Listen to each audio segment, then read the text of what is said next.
welcome to our 15th episode of Two Tankers and a Cat. We are your hosts. I'm Charlie. And this is Russell.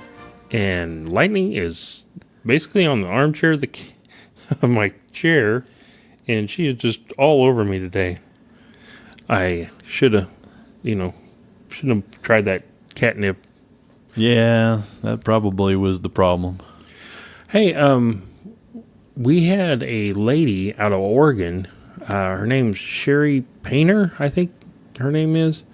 And she was talking about on our one of our other episodes that Lightning had been doing a massage on the back, on my back, and we couldn't figure out what she was doing.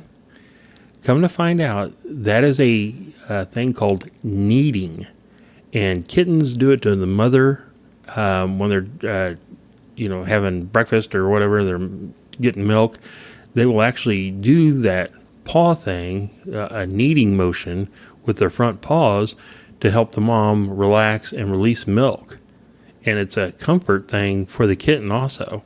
So that's why Lightning, when she's coming up to us and she's kneading on us, she's actually trying to comfort us, and it's really comforting for her. Yeah, she's definitely into kneading. I mean, out of all the cats that I've had throughout my life, I mean, she's probably the most needy that I've come across. A needy cat. Yeah, I think I know a couple of ex-wives like that. Oh, never mind. Now I'm going to get in trouble. No. Yep, you're done. Oh, man. Oh, let's do some announcements. Yeah.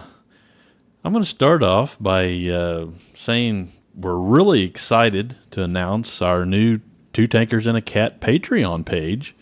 I know we've been talking about this for quite some time, but hey, it is finally here. If you haven't listened to the short little announcement we posted on Podbean just a few days ago, please go out there, download that, give it a listen, and then after you listen to it, head on over to our new Patreon page, and you can find that at www.patreon.com/twotankersandcat. Patreon is spelled Patreon.com, and it's /2tankersandcat. And that will all be linked on our website at www.twotankersandcat.com. Can we throw that on? It'll be on our Facebook? Yeah, it'll be on Facebook and all that stuff. We'll make sure you can get to our new Patreon page. Excellent. Our very first post on Patreon is a video of an M4 Sherman medium tank that's on static display in Lamar, Missouri, not too far from where we live here. And what makes this video so special is that the entire video was recorded with Russell's DJI Mavic Pro drone. Now, people, I've had a chance to see this drone footage, and if you're familiar with drone footage, Russell was right next and just flying over it. It's amazing. Definitely worth the small price that you have to pay to see it. Yeah. It came out. I've really enjoyed playing with my drone. It's pretty neat. It's another whole vantage point of different things that you can get with flying a drone over it. And then the detail you'll see with the hatches and everything on the M4 Sherman and all that good stuff. Yeah, it's pretty good. And people, we are going to go out and do a lot more with our drones. We have an M60 that we're going to do just to see the, I guess, bird's eye view. I guess that'd be the best way to explain it. Yeah. Of looking down at the tank and seeing the stuff that you would never see unless you were like right above it. It really does change. And then Russell does a good job of getting it right down, looking right down to the gun barrel. Yeah. Those are always pretty good. You're like, wow, I'm looking right down the barrel of that thing. We're also, like I said, we're going to do the M60, and then we got a Purple Heart Park in Adrian, Missouri. We're going to go up and see. And we got a couple others. Oh, and my daughter Brittany, Russ right now is editing video for that. She went to Brussels and went to the National Museum up there and did a video for us when she's over there. She gets to fly all over the world, so she's going to do special Patreon videos and show us stuff that you would never get to see. Some people never get to see unless they see it on our Patreon. Yes, very true, very true. Pretty much on our Patreon, you'll have many more special podcasts. We'll put out little podcasts here and there, and we're already working on a couple of those now. And a lot of that will be museums that Charlie and I have already been to. We'll kind of sit around and talk about what they have there, tank-wise, that we've seen at the museums. And those will be also uploaded to our Patreon page throughout each month. So we've already got a lot of content that we can talk about with the museums and talk about what it takes to get into the museums and what they have once you get there. So, especially the big museum down in Oklahoma City. Yeah. We keep talking about this, and if you haven't seen it, you just wouldn't believe. They have, I hate to say war trophies, but when they went into the Eagle's Nest, they actually went into Hitler's private apartment and took the mirror out of his bathroom. Now, no one was allowed to use that bathroom, and one of the weirdest feelings that you'll ever have is to look in the mirror that man looked into. It's an eerie feeling. I mean, you know what I'm talking about, Russell. Oh yeah, it gives you the chills and the goosebumps just looking into it. Yes. But anyway, make sure you do get to our Patreon page. Help us out with a little support and listen to the special small podcast that we'll put out before you hear this episode. And it explains to you what the different tiers are and what you get with those tiers in Patreon. Hey, we've gotten a great response on the M4 series that we did. I was expecting to get a lot of hate mail, but we also got a pretty good response on the M4 and why it was the second best on the Eastern Front. But people want to know, and everybody keeps messaging me, especially our Soviet tanker friends. They want to know what the best tank on the Eastern Front. We're going to get some hate mail on this, though. People are going to go T-34, and I'm like, no, it's not the T-34.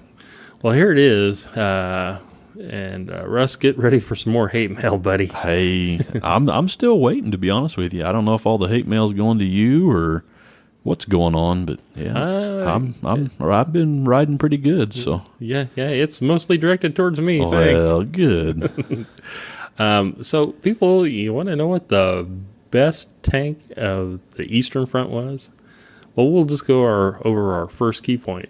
We're going to be talking about the IS-2, also known as the JS-2, and we're also going to do a second point on the Battle of Berlin. So I know Russ is a big fan of the IS-2. So Russ, what is the IS tanks? The Joseph Stalin tank was a series of heavy tanks developed as a successor to the KV series by the Soviet Union during World War II. The IS acronym is the angelicized initialism of Joseph Stalin. The heavy tanks were designed with thick armor to counter German 88mm guns and carried a main gun capable of defeating Tiger and Panther tanks. They were mainly designed as breakthrough tanks, firing a heavy, high-explosive shell that was useful against entrenchments and bunkers. The IS-2 went into service in April 1944 and was used as a spearhead by the Red Army in the final stage of the Battle of Berlin. Wow. So the famed 88mm would bounce off the front of IS-2. And, the Soviets finally said, hey, we're sick of this, 88 killing everything that we have, the T-34s, the KVs. We're going to make a tank that'll bounce it from the front. And then we're like, okay, let's do that. So, wow. So that is one way to get the number one spot on the Eastern Front. Everybody says, why? That's not the best tank. If it'll bounce an 88, puts it pretty close to number one, don't you think? Pretty Russ? close. I agree. I'll have to agree with you there. Russ, give us some stats on the IS-2. Yes, the IS-2 was designed by Zosif Kotin and Nikolai Dukov. It was designed in 1943 and manufactured by the Kirov factory. The unit cost of an IS-2 model 1944 was about 264,400 rubles at the time. Don't ask us what that is in euros. No, or I don't even know how it converts today, to be honest with you. I'd have to look that up. But the IS-2s were produced between 1943 and 1945, and they built 3,854 of them. You know, for the numbers of that, for being a heavy tank, that's pretty amazing. Yeah, I will agree, especially with just that 2-year period. I mean, almost 4,000 tanks. Mm-hmm. Now, when we go over the specifications, I know they modified it later on. And in fact, they used the IS-2 later on. Give us the specifications for the IS-2, but do the model 1944, when it first came out. Okay, all right. Yeah, the mass of the tank was about 46 tons. The length, 9.90 meters, or 32 feet 6 inches. The width of the tank was 3.09 meters, or 10 foot 2 inches wide.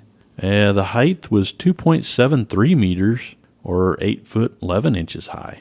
It had a crew of 4. The whole front armor was 100 millimeters at about a 60-degree angle. The lower glacis armor was 100 millimeters at 30-degree angle. And the turret front was 100 millimeters also, and it was actually rounded. Now, if you're wondering why we're adding the angles, it's a mathematics. If you angle your armor instead of having it straight up and down, if you will angle it, it actually increases the thickness of the armor. I know that's hard to explain, but if you're really interested on how angling armor is, you can Google that. There's some really good stuff. And the turret front being rounded, there was no place for it to actually flatten out and go through. What kind of mantle armor did it have? Yeah, the mantlet, it had a 155 millimeter rounded armor on it too. The whole sides had 90 to 130 millimeter armor at 9 to 25 degrees angle, and the turret side was 90 millimeters thick at about 20 degree angle. Quite a bit of angled armor and rounded armor, like you explained a while ago. I mean, that helps quite a bit. So why we're saying the IS-2, given some reasons that it was the best tank of the Eastern Front. Lightning? Whoa, watch out there, kitty cat. All right, lightning just fell off the table. Oh, she's been having a hard time jumping up here for some reason today. I knew I shouldn't have gave her that catnip. I know. But get back to what we were saying. One of the reasons is, number one, right here, the armor. It's bouncing 88s. Let's get into the gun. The main armament of the IS-2 was the D25/T 122 millimeter gun. It carried about 28 rounds inside the tank, and it had a faster loading drop breech and a new fire control system on this particular model of the IS-2. Now, we're going to talk about this later. That gun that we just described, the 122 millimeter, was almost a naval gun, and they loaded it like a naval. It was actually, you'd shove in the round and throw in the powder pack behind it. So they had to increase the speed, and so they put in the fast loading drop breech and the new fire control.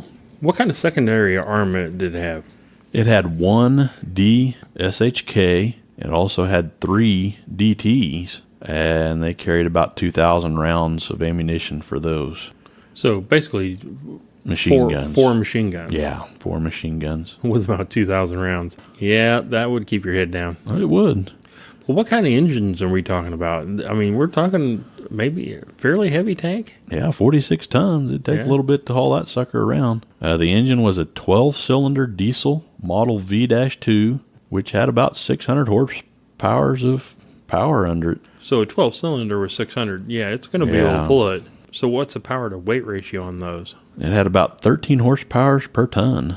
That's not bad. Not bad. The suspension on the IS-2 was a torsion bar, and it had a fuel capacity of 820 liters, or 220 U.S. gallons. So what's that make the operational range? Operational range was right at 240 kilometers, or about 150 miles. It can go. It can go to 150 miles. It carries a naval gun and it'll bounce an 88. What kind of speed? Hey, this sucker would get up to about 37 kilometers per hour, or 23 miles per hour. So here it is with this 122 with a fast loading breech, fire control, and let's face it, when you hit a Tiger with a gun like that, it's done. So that's the second reason. The first reason was the armor will bounce an 88. The second, it'll one-shot a Tiger too. Hey, nothing wrong with that. So what was the high explosive HE ammo on a 122 millimeter gun like, Russ? The large 122 millimeter HE shell was its main asset, proving highly useful and destructive as an infantry killer. In extremes, the IS-2 engaged enemy heavy armor with OF 471 high explosive projectiles. These shells had a mass of about 25 kilograms or 55 pounds. Whoa. A muzzle velocity of 800 meters per second or 2,600 feet per second. Wow. And were equipped with a 3.8 kilogram or 8.4 pound TNT charge. So they're using 8 pounds of TNT to shove this thing out of the barrel, weighing 55 pounds, going 260 feet. Oh, tell me more. The explosive power could blow off an enemy tank turret, drive sprocket, and tread of the heaviest German tank, even if it could not penetrate the armor. Mechanical shock and explosion was often enough to knock out enemy heavy tanks. So here's the Germans with their best and heaviest. The King Tigers, the Jag Tigers, with these 88s. And they're bouncing off these things, but they're shooting this plain HE and hitting them so hard and causing such a shock that it just shatters these tanks. Russ, we heard about the HE, so what's the AP round like? Say against super German heavy Tigers like the Tiger II or Jag Tiger? According to Wallproof 1 report, testing with captured Tiger Ossifrung Bs in Kubinka showed that the 122 millimeter D-25T was capable of penetrating the Tiger Ossifrung B's turret from 1,000 to 1,500 meters, or 1,100 to 1,600 yards away. And the weld joint or edges of the front hull plates at ranges of 500 to 600 meters, or 550 to 660 yards away. This is why I want to bring our podcast out to the people. Most people say, oh, nothing can penetrate the Tiger II. But right here from 15 or 1,600 yards, like you said, 1,500 meters, it didn't have any problem penetrating the turret. And then if they got close, it'd shoot right through the front hulls at ranges of 600 meters or 660 yards. And when this is an assault tank. When in the city, good Lord, it's going right through the weld joints. So the Tiger armor couldn't hold up, and the German 88s bounced off it. Let's go ahead and count that as, a reason too. Reason number 3. Well, okay, Russ, let's get into the combat history of the IS-2. The IS-2 tank first saw combat in early 1944, equipping elite guards, heavy tank regiments of the Red Army. A regiment had 21 IS-2 tanks in 4 companies of 5 tanks each, and 1 being used by the regimental commander. The special tank regiments were reserved for important attacks, often to spearhead attempts to break through fortified German positions like anti-tank defense lines and bunkers. So basically what you're saying, at this point in the war, they had the T-34-85s, and they had the plain T-34s, and some KVs. When those tanks, hit something solid, a real entrenchment, or they ran into these, King Tigers and stuff like that, they called up these heavy elite Soviet tankers, and they just rolled right up to them and blew them away. The tanks supporting infantry in the assault by destroying bunkers, buildings, dug-in weapons, and engaging German armored vehicles. Once a breakthrough was achieved, lighter and more mobile tanks were used for exploitation and mopping up. So they were out doing the reconnaissance, and moving forward, and they ran into, like a bunker or something like that with an 88 in it. They would just roll up there and annihilate it, and they're like, okay, you guys can go now. The IS-2 tank first saw action in Ukraine in early 1944 and destroyed more than 40 Tigers and Elephants for the loss of only 8 tanks. German heavy tanks could not knock out the IS-2s. They had no real answer to its 122mm gun, which easily outgunned them, and the IS-2's frontal armor. You said it killed 40 tigers and an elephant. Let's just discuss the elephant, and let's talk about the recent return of the USA elephant from Bovington and why it's not on public display here in the United States. And if you guys aren't familiar, the United States military has a elephant tank destroyer. It's a German tank destroyer, and we sent it over to Bovington, and Bovington just showed it off, and people loved it. But we had to get it back because it's ours. And but why is it not on public display here in Russ? I'm going to use the words of Rob Cogan, which is currently the curator at the Armor and Cavalry Collection at Fort Benning, Georgia.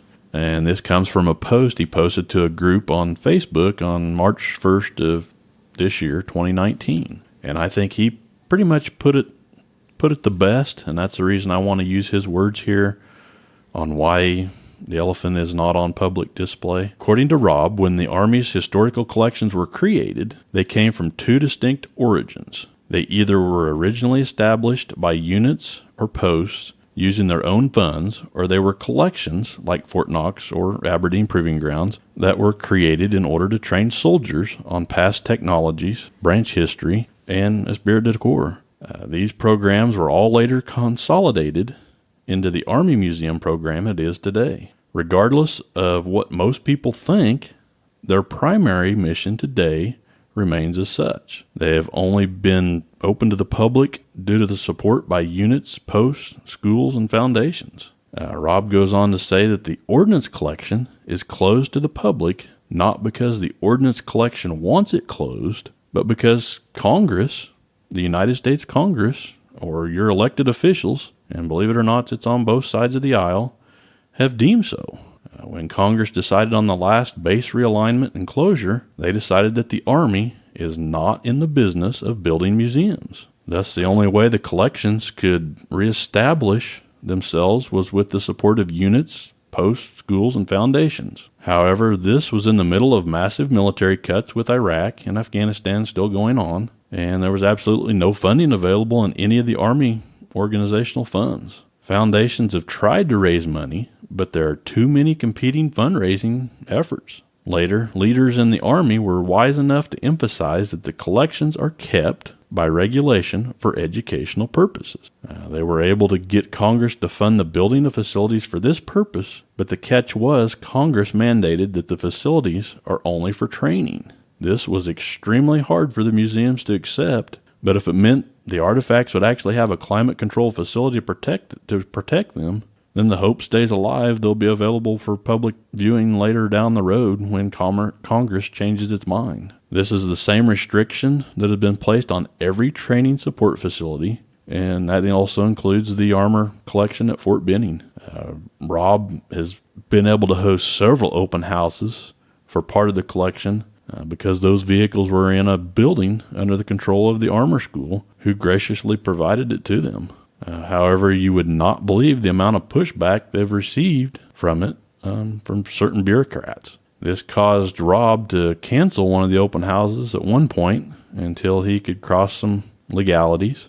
Rob also had tremendous support from the armor school, and I'm sure that helps a lot. And in that respect, he's lucky not all the collections have the needed support to actually open it up to open houses. The museum staff knows that their collections are national treasures, and they truly want to share those with the public. They know that sharing those treasures actually helps them close the divide between the public and the military. Here's what I want to point out. Your first thing is like, oh, God, Congress is in there and the bureaucrats and, they can't ever get anything done. This is why me and Russ travel so much and we go to see these people and we try to get people interested. And that's why we're really into this podcast, because we want people to understand that these are national treasures. And these are things that once they're gone, they will never be back.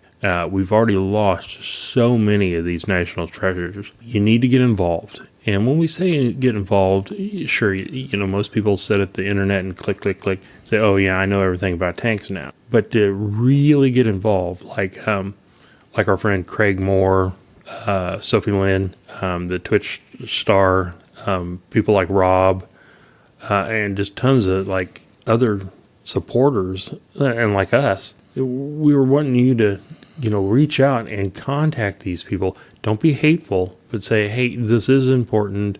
I'm a taxpayer, or, I'm, a supporter of the U.S. military. Or if we want to keep the collections open to the public and you live in the United States of America, or even if you don't live in the United States of America, you can find your elected officials' contact information online. Get a hold of them, let them know how important it is to keep these actually open to the public. I mean, and pretty much that's all the further I'm going to go into it. But get a hold of your elected officials. Tell them it's important that you want these museums open back up on these bases and get it to where we can go in and look at what our tax money here in the United States has actually bought. And these national treasures. Even the officials, elected officials that we've reached out to, they're like, what are you talking about?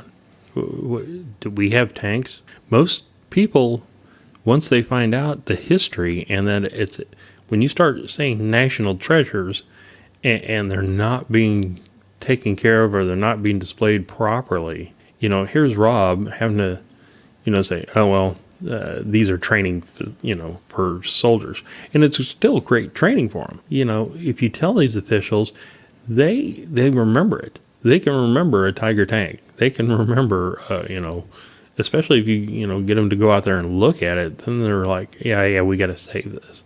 So definitely get a hold of your elected officials. Even if you're like, oh, well, what's my congressman in, Idaho going to do? He could probably tell some other people that, or he might be on the board to, they could approve that. It only takes a few people to change it, and we need your help. Yes, we do. Okay, Russ. Sorry we got off on that, but it's important to us. What other battles did this monster get into? On the morning of August 11th, 1944, the 16th Panzer Division attacked the 53rd Guards Tank Brigade, reinforced by the 71st Independent Guards Heavy Tank Regiment in the town of Ogledau, towards Stotzau. The extremely sandy terrain forced the 11 King Tigers to keep to the roads, whilst the defending Soviet forces positioned their IS-2 tanks in ambush positions and concentrated on the known German avenues of approach.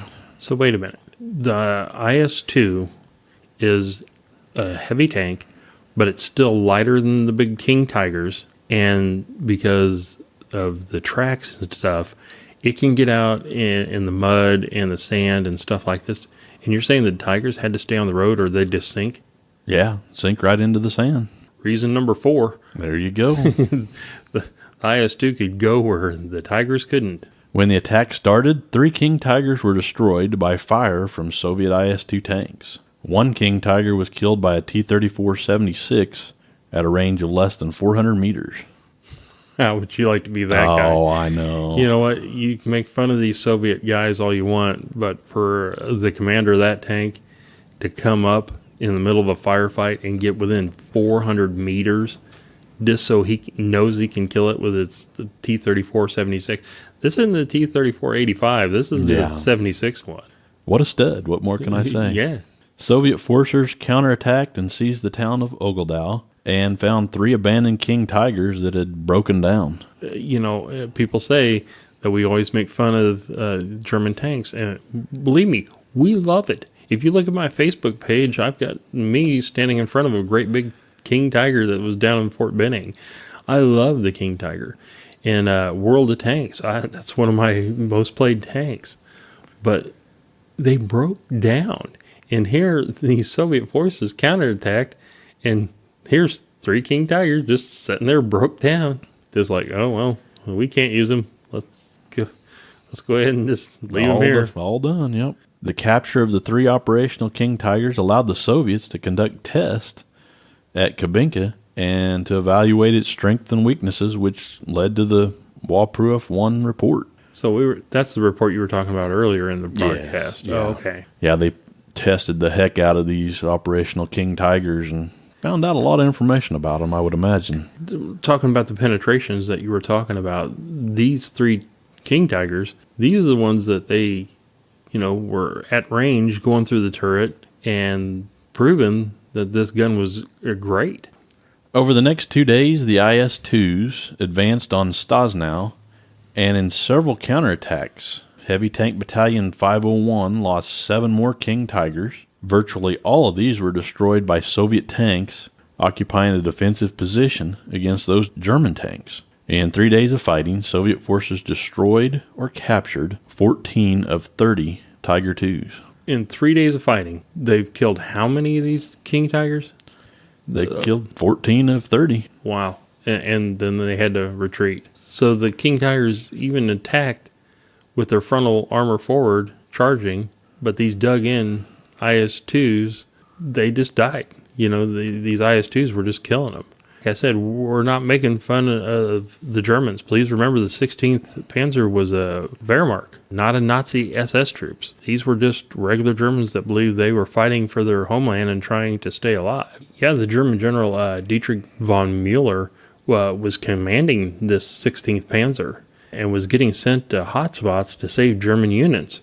So they knew what they were doing. These guys weren't rookies. The 16th had actually pushed in the beginning all the way to Stalingrad. But the IS-2 was pretty easy for the Soviet, and I don't like to use this word, peasants, to drive and be successful. The IS-2, didn't have to worry about getting stuck in the mud. They didn't have to worry about getting stuck in loose sand. It's a fairly easy tank to drive. I'm not calling the Soviets peasants or anything, but a lot of them were farm-based guys that had no experience even driving a car, and they just get in these and take off because their training with these are very short. There's reason number 5 right there, I believe. Okay, Russ, the combat history is getting good. Please go on. Yeah, sure. Let's talk about the Battle for Berlin now. Wait, the Battle of Berlin? Yeah. The Battle of Berlin, yeah. On April 20th, 1945, Hitler's birthday, Marshal Ivan Konev's 1st Ukrainian Front broke through Army Group Center and advanced towards the southern suburbs of Berlin. Happy birthday. Yeah, happy birthday to you. We got good news and bad news. Good news, it's the cake that you wanted. The bad news, the Soviets are coming. General Helmuth Weidling assumed command of the forces within Berlin. Fortress Berlin consisted of several Wehrmacht and Waffen-SS divisions, along with trained Volksturm and Hitler Youth members. So basically, this welding is like, oh, here comes the Soviets. We got to, pull everything together and get ready to, try and stop them. So they get their Wehrmacht, which are, just the regular soldiers, and they get their Waffen-SS, which is divisions, which is supposed to be their elite, and these are the hardcore Nazi guys. But they're also, along with trained Volksturm. Now, if people don't know what Volksturm is, it's kind of like a home guard. These are older guys. You'll see in movies and stuff that at the end, Hitler was using old men and kids.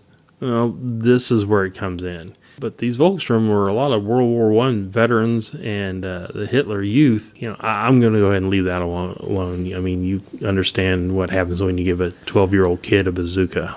While Felix Martin Julius Steiner, a German SS commander, was placed in command of Army Detachment Steiner, while Adolf Hitler ordered Steiner to envelop the First Belarusian Front through a pincher movement, advancing from the north of the city. Steiner's forces consisted of 3rd Germanic SS Panzer Corps, 4th SS Polizei Division, which is basically a police division. the 5th Jäger Division, 25th Panzer Grenadier Division, and 3 divisions of the 9th Army CI Army Corps, and should have been given command.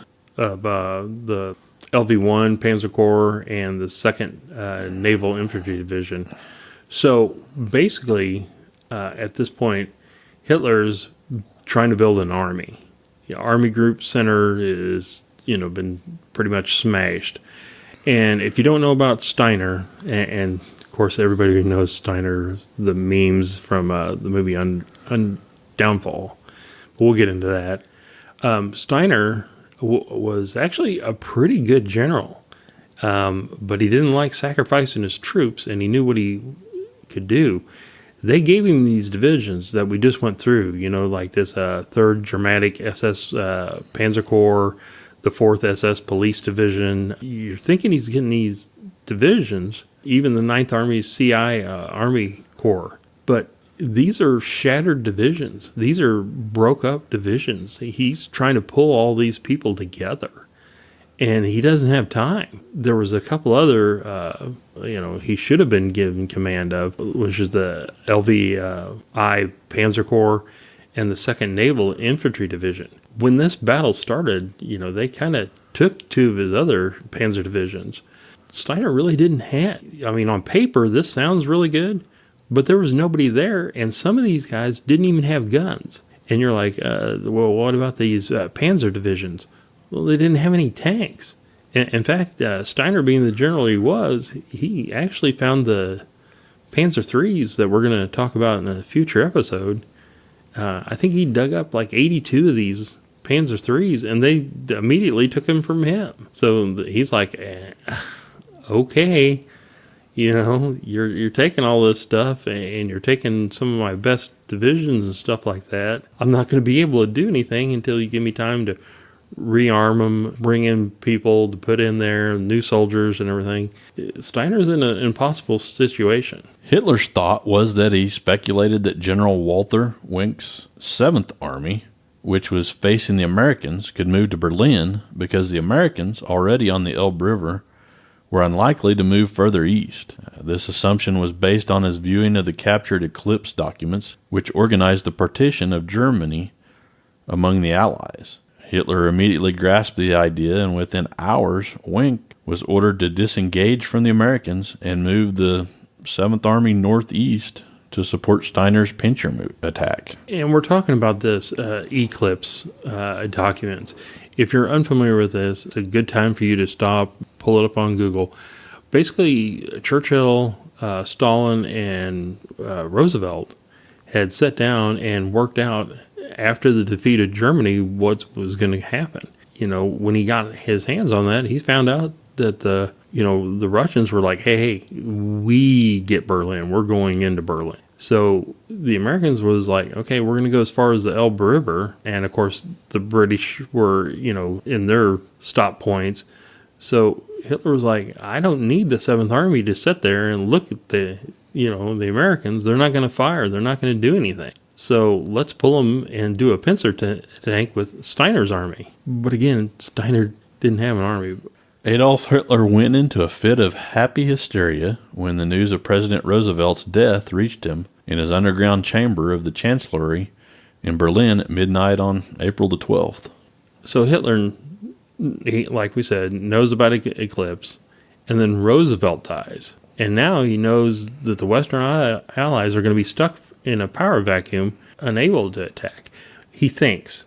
Steiner made it clear that he did not have the capacity for a counterattack on April 22nd during the morning daily situation conference in the Fuhrer bunker. And later on April 22nd, at his afternoon conference, Hitler became told that Steiner was not going to attack. He fell into a tearful rage against his generals. He declared that the war was lost, blamed the generals, and announced that he would stay in Berlin until the end and then kill himself. So Steiner was unable to attack. He didn't have the forces. On paper, people are like, oh, Steiner was a coward. He didn't attack. He didn't, some of his units didn't even have rifles. And he's like, I can't attack. And he's like, well, no, I ordered you to attack. And he goes, well, with what? I'm not going to sacrifice my men, just to charge down, bullets or be bullet stops. Everybody talks about the Führer bunker and when Hitler went into this rage. If you've never seen the movie Downfall, it's a great movie. I suggest that you see it. It's about basically about the Battle of Berlin and the things that happened and led up to Hitler actually shooting himself and what happened afterwards. They stayed pretty close to historical facts. And some of where he's talking to his German generals and stuff like that, they actually put down the maps and show the placements of where everything is. This movie also created a lot of memes. If you go to YouTube, it's like Hitler rants, and there's some really ones. I think one of the funniest ones that I showed Russ, and Russ was just rolling, is when Hitler rants about going to Taco Bell. And you're going to have to just go YouTube and just put in there Hitler rants Taco Bell. It's some pretty funny stuff. The meme is actually supposed to be funny, but in the movie, this is what breaks Hitler. He's like, I ordered Steiner to make the attack, and the German generals. Now remember, Steiner called in the morning and tried to get a hold of Hitler and say, hey, I can't attack, sir. I don't have any soldiers. I don't have any guns. I don't have any ammunition. I can't attack. It'll be suicide, and I'm not going to make these guys, commit suicide. But they wouldn't let him talk to Hitler. So they told his generals and, his upper command, and they go in there and tell him, before they tell him, they're like, okay, here's what the Russians are doing and everything. He goes, don't worry about it. He said, everything's going to be fine. I'm going to have the 7th Army, do the pincer, shove the Soviets back. And then I'm going to have Steiner do the other side of the pincer. And with Steiner's attack, it'll clean up everything and everything will stabilize. And then they're like, sir, Steiner couldn't make an attack. And that's when he flips out. Yeah. That's when he knew in his head it was all over. It's over. But he wouldn't surrender. I wish he would have. It saved, tons of lives. That's true. Okay, Rush, finish up the battle for Berlin. On April 27th, 1945, as Allied forces closed in on Milan, Italian dictator Benito Mussolini tried to flee from Italy to Switzerland through the Splugen Pass. He was traveling with a German anti-aircraft battalion and was captured by Italian partisans. On April 28th, Mussolini was executed and the Führer bunker was informed. Mussolini is trying to get into Switzerland because basically, Allied forces are coming up and closing on Milan, and he tries to flee, and Hitler's high command is saying, okay, we've got a German anti-aircraft battalion down there. We're going to get you out, and we're going to get you back, into Switzerland, and we'll bring you in here into Germany. And they didn't make it. The partisans got him and stopped him and executed him. In the early hours of April 29th, the Soviet Third Shock Army crossed the Moltke Bridge and started to fan out into the surrounding streets and buildings. The initial assaults on buildings, including the Ministry of the Interior, were hampered by the lack of supporting artillery. It was not until the damaged bridges were repaired that the artillery could be moved up in support. At 0400 hours in the Führer bunker, Hitler signed his last will and testament and shortly afterwards married Eva Braun. At dawn, the Soviets pressed on with their assault in the southeast. After very heavy fighting, they managed to capture Gestapo headquarters. So this is where the IS-2 tank is in basically the hell of battle. These troops, these infantry are like, hey, these Germans are dug in, they're in basements, they're in rubble, there's Tiger tanks still in there, there's 88s, they've made bunkers basically on every building and every street. So these IS-2s are having to go in and dig all these people out and lead the attack until they run out of ammo, and they have to reverse because they don't have any artillery support, because they can't get the artillery there because the bridges are still, pretty much damaged and stuff like that. So they're in there, and these Hitler Youth are popping out with Panzerfaust, or basically German bazookas, and of course the Volkssturm, which is the old guys, are sitting there with machine guns and stuff. But they're also have a bunch of other SS and Wehrmacht regular soldiers that are in there and kind of helping them figure out where to dig in and where to shoot. What a lot of people don't know is that there was a French SS division, the Charlemagne. Now, these were French SS that knew that they couldn't go home. They knew they were in a world of troubles. So these are the guys that were going to fight to the very end. By the next day, April 30th, the Soviets had solved their bridging problems, and with artillery support at 0600, they launched an attack on the Reichstag. But because of German entrenchments and support from 12.8 centimeter guns, about 2 kilometers away on the roof of the Zooflak Tower in Berlin Zoo, it was not until that evening that the Soviets were able to enter the building. Now, if you don't know about the Reichstag is where you'll see the pictures of the Soviets planting the flag in Berlin. It shows a soldier with his arm out, and it's holding the Soviet flag at the Reichstag. And what people don't know, and I'm not trying to throw any dirt on anybody, that they actually had to Photoshop back there in the 1945s, that soldier putting it out, because if you look at his wrist, he's got 2 watches on. So they were actually looting quite a bit. If you want to hear about some of the tragedies that did go on, a lot of people know that there was some looting and sexual assaults and a lot of other crimes that happened. Basically, the Soviets were thinking payback, and this is where the story is.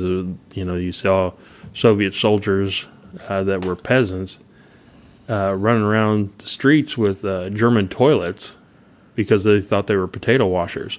And I have a hard time believing that. But, this is where all this story came from.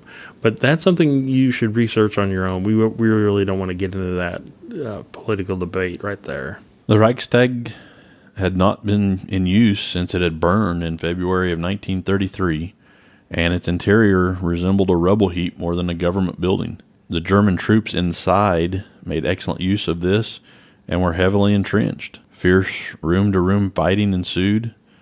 At that point, there was still a large contingent of German soldiers in the basement who launched counterattacks against the Red Army. So these, here's this, concrete stone building, and these guys are down in the basement, trying to hide from the artillery. But when the Soviet troops are coming up, they jump out and they counterattack. The IS-2 is sitting there firing these high explosive rounds in there, trying to wipe these guys out. Man, talking about room-to-room fighting. Exactly. It had to be a bloodbath. The Germans still wasn't wanting to give up very darn easy. On May 2nd, 1945, the Red Army controlled the building entirely.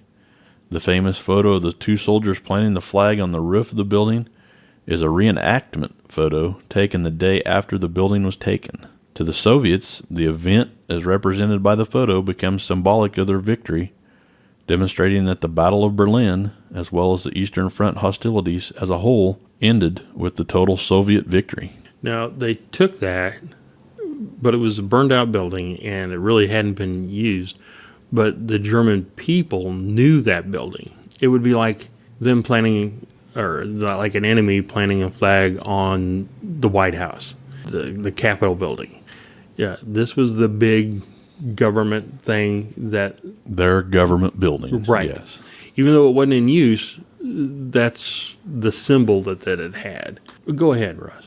As the 756th Regiment Commander Zinchenko had stated in his order to Battalion Commander Neustrev, the Supreme High Command, and the entire Soviet people order you to erect the victory banner on the roof above Berlin. So basically, the generals or the commanders are saying, hey, you're going to put our flag up there. to let everybody know that we've won this. During the early hours of April 30th, Wilding informed Hitler in person that the defenders would probably exhaust their ammunition during the night. Hitler gave him the permission to attempt a breakout through the encircling Red Army lines. Well, I hate to cut in. Welding goes in, he's a German general, and he tells Hitler, hey, listen, we fought hard. The Soviets are coming. Our ammunition's at the end. We've shot everything we've got. They're gonna be here. So Hitler's like, okay, you guys fought to the last.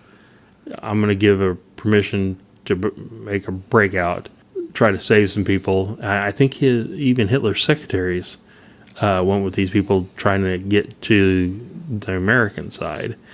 I really don't want to discuss why.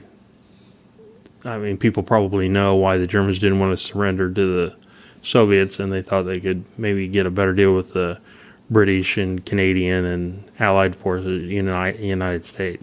Were the Soviets mad? Yeah. They're like, oh, the Soviets were just terrible. And so I'm like, yeah, they lost tons of stuff. And they've been fighting this out for how many years before the United States and the other allies even got involved? Right. I mean, and if you look at the percentages, and I'm not trying to throw any dirt on any of our allies or anything, out of the 100% of the war, the Soviets fought 75%. We had to handle 25% of the German stuff. Yeah, we had some great, terrible battles, and we had some great victories. But these Soviets had to go all the way from Stalingrad and push these guys all the way back to Berlin. And now they're in Berlin. That afternoon, Hitler and Braun committed suicide, and their bodies were cremated not far from the bunker. Germany would surrender May 9th, 1945, although Americans celebrate VE Day on the 8th. And that's so weird. They surrendered on the 9th, and that's when, basically the Soviets celebrate that. But, ours, it was May 8th. We always kind of get our holidays mixed up wrong, don't we? I think so, yeah. I'd have to go back and research that on whether it was a mistake or if it was on purpose. I don't know. I wanted to talk about after the defeat of Germany, like we said in the M4 episode, these IS-2 tanks were loaded up on rail cars and their crews, and they sent them all the way over to Manchuria. Well, I'm going to try to talk Russell into putting a really hard to find archive papers. It's called the Leavenworth Papers, I believe. Isn't that correct? Yes, that's what they are. Uh-huh.